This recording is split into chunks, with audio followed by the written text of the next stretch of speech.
ఏంటి ఇప్పటికీ ఇంత యాక్టివ్ ఉండడానికి కారణం అంటే డెఫినెట్గా మీరు అప్పటి మా అమ్మ వాళ్ళు పెట్టిన ఫుడ్డే అని చెప్తారు. అవును. ఏం తినేవాళ్ళు అసలు మీరు అప్పట్లో? మేము పొద్దున పూట చద్దన్నం తినేవాళ్ళం అమ్మ. చద్దన్నం అంటే రాత్రి వండింది ఇత్తడి గిన్నెల్లో ఉండేవాళ్ళు కదా అప్పుడు. చక్కగా ఇత్తడి గిన్నెల్లో వండిన అన్నం ఉంటే దాంట్లో చక్కగా ఆవకాయో గోంగూర పచ్చడో చింతకాయో వేసుకుని ఇంత నెయ్యి వేసుకుని, ఇంకా గోంగూర పచ్చడి అయితే మాత్రం తప్పనిసరిగా వెన్న ఉండేది, అంటే మాకు పాడి ఉండేది. ఇంత వెన్న వేసుకుని తిని కాస్త పెరుగు వేసుకుని తిని బయలుదేరేవాళ్ళం. పొద్దున పూట పెరుగన్నం తింటే కానీ ఇంట్లోంచి బయటకు వచ్చేవాళ్ళం కాదు. పాలు తాగే అలవాట్లేదు అప్పటికి ఇప్పటికీ కూడా.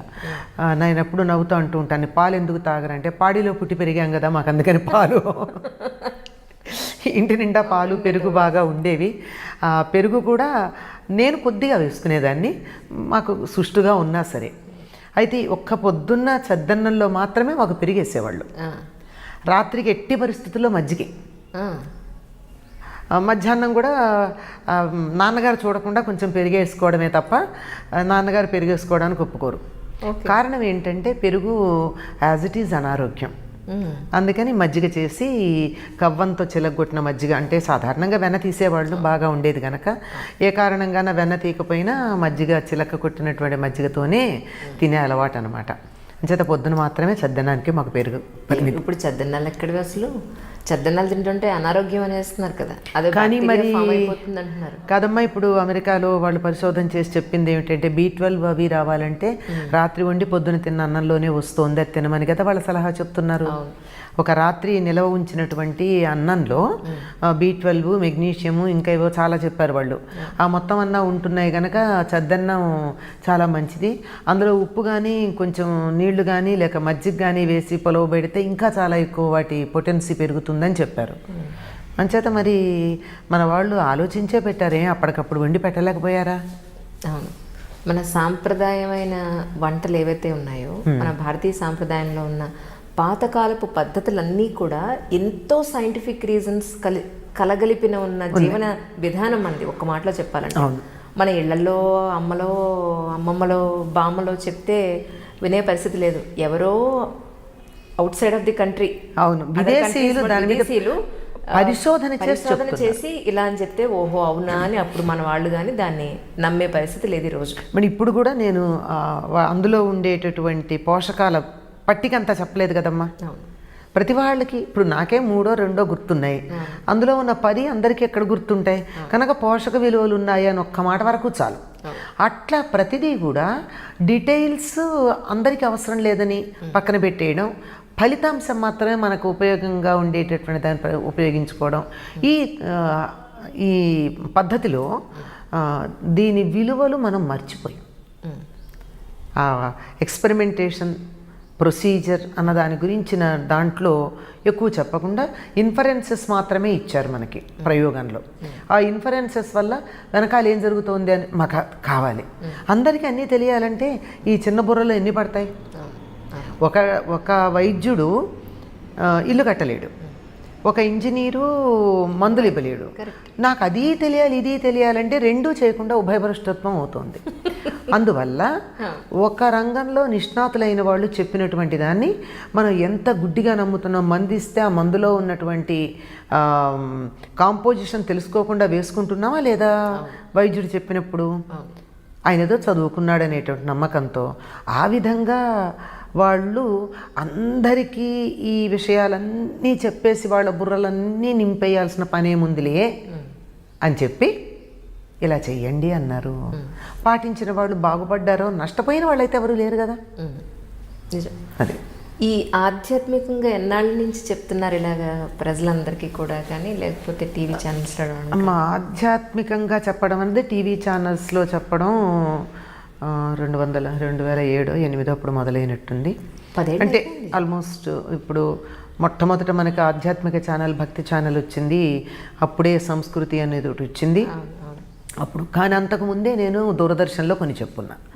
ఇలా ఛానల్స్ ద్వారా చెప్పేది ఇప్పుడు మొదలైనా అంతకుముందు ఆకాశవాణిలో చెప్పాను.